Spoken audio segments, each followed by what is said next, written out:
25-27 साल से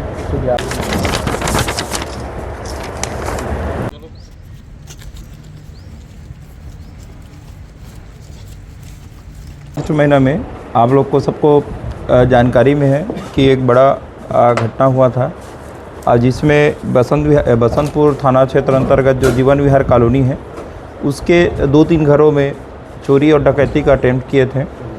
जो आरोपीगण थे उस समय नकाब लगा कर के आए हुए थे और प्रथम दृष्टया घटनास्थल के निरीक्षण अवलोकन और जो सीसीटीवी फुटेज है उसको देखने से ही पता चल गया था कि इन लोग निश्चित रूप से बाहरी गिरोह हैं, जो कि राजनांदगांव छत्तीसगढ़ के बाहर के हैं।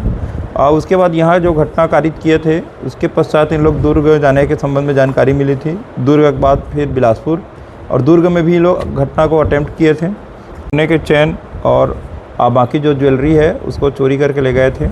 इनका जो मोडस ऑपरेंडिस था कि जो लोहा का जो राड से जो ताला है उसको तोड़ देते थे और तोड़ करके घर में घुसते थे। अब इनकी जो तैयारी ऐसे थी कि घर में यदि कोई इनको विरोध करे घटना को कारित करने से तो उनको मारने तक का तैयारी था।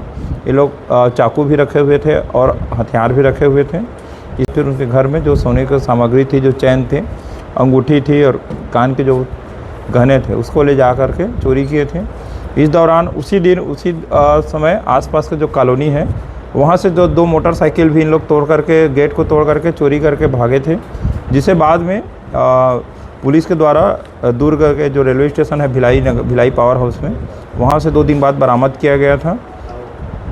इनके द्वारा संवेदनशीलता से लेते हुए इसमें लगातार मॉनिटरिंग करते गई मैडम के द्वारा। इसके बाद साइबर सेल के जो टीम है विनय परमार, नरेश बंजारे एवं उनके जितने भी टीम है उनको इसमें लगाया गया था, जिसमें लगातार ट्रैक करते रहें ये लोग कहाँ गए।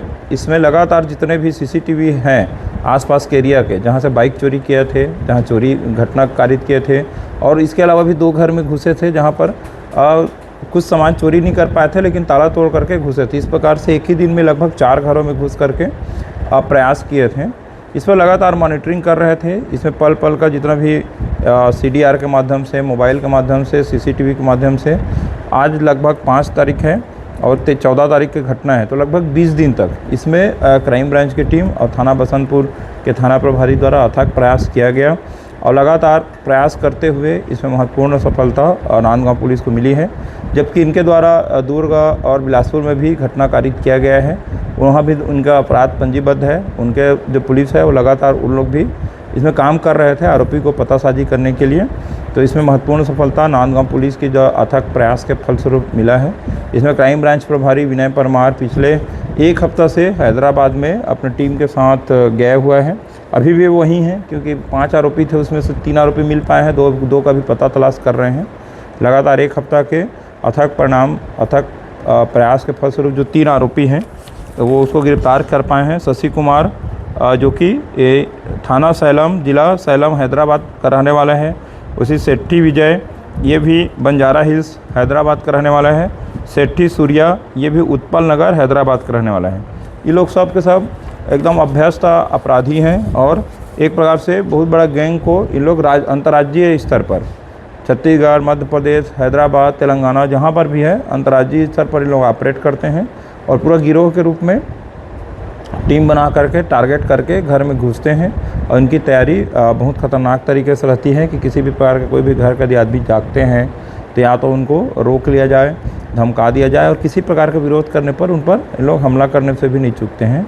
ये सबसे महत्वपूर्ण बात ये रही है सफलता का कि न केवल हमको आरोपी को भी गिरफ्तार कर पाए हैं बल्कि जो घटना में जितने भी चोरी हुआ जो सामान है, जैसे सामने रखा हुआ है, वो सामान जो हमारे ज़िला के हैं उसमें तो 100% रिकवरी हुई ही है। इसके अलावा जो दूसरे ज़िलों में भी जो चोरी करके इन लोग सामान ले गए थे उस पर भी हम लोग रिकवर करके लाने में सफलता मिली है। अभी तक ये जो सामान सामने में रखा हुआ है लगभग 5 लाख रुपए कीमती है और जिसमें नांदगांव जिला और अन्य जिला के चोरी के घटना में जो चोरी हुए माल और गहने को बरामद करने में सफलता मिल पाई है। कहते हैं सेट्ठी गेम, कुछ कार डंप, टावर डंप, बाकी सबसे जैसे इन लोग का इरादा हत्या करने का भी रहता था अगर कोई विरोध करता तो अभी तक कैसी कोई घटना है? ये लोग छत्तीसगढ़ से लोगों से नहीं है, लोग रेंडमली आते हैं और अपना अलग अलग जगह में कोई भी जगह में 1 दिन या 2 दिन से ज़्यादा रुकते नहीं हैं और इनका पूरा टारगेट पहले से सेट करके आते हैं। हर बार अलग वो रहेगा चांदी